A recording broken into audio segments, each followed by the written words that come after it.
జగన్ను కనీసం ఎమ్మెల్యేగా కూడా ప్రజలు గుర్తించడం లేదని, ప్రజా సమస్యలపై అసెంబ్లీకి వచ్చి మాట్లాడలేని వైసీపీ ఎమ్మెల్యేలు విమర్శలు చేస్తే సహించేది లేదని మంత్రి మండిపల్లి రాంప్రసాద్ రెడ్డి మండిపడ్డారు.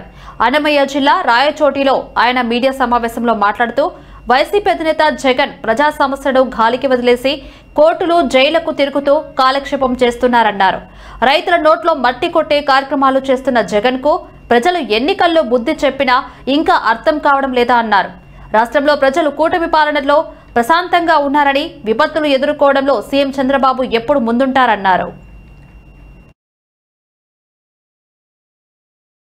నోట్లో మట్టి కొట్టే విధంగా ఈ రాష్ట్ర ప్రజలందరికీ అర్థమైపోయింది.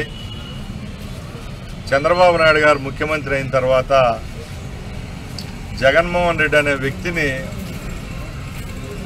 కేవలం ఒక ఎమ్మెల్యేగా కూడా గుర్తించే పరిస్థితిలో ఈ రాష్ట్ర ప్రజలు లేరు. కేవలం నెలకొకసారి మీడియా ముందరకు వచ్చి ట్విట్టర్ ద్వారానో, లేకుంటే జైలు పర్యటనలోనో, లేకపోతే రైతులకు నోట్లో మట్టి కొట్టే విధంగా దండయాత్రలు చేసుకుంటూ ఏదో ప్రభుత్వాన్ని విమర్శించాలనే ఒక చెడ్డ ఉద్దేశంతో జగన్మోహన్ రెడ్డి గారు మాట్లాడుతున్నారు. మీరు బాగా గమనించాలి. ఇప్పుడు ప్రభుత్వం ఏర్పాటై 18 నెలలైంది. జగన్మోహన్ రెడ్డి గారు ఏ ఒక్క మంచి విషయంలో ఎప్పుడు స్పందించలేదు. ఆ రోజు విజయవాడ వరదల్లో జగన్మోహన్ రెడ్డి పార్టీ, అలాగే జగన్మోహన్ రెడ్డి నాయకులు, అలాగే ఆయన చెప్పుకుంటూ ఉండే వాళ్ళ యొక్క పాత్ర ఏమన్నా ఉందా? విజయవాడ వరదల్లో ఏమైనా వాళ్ళ పార్టీ కాంట్రిబ్యూషన్ ఏమన్నా ఉందా అని నేను అడుగుతున్నా.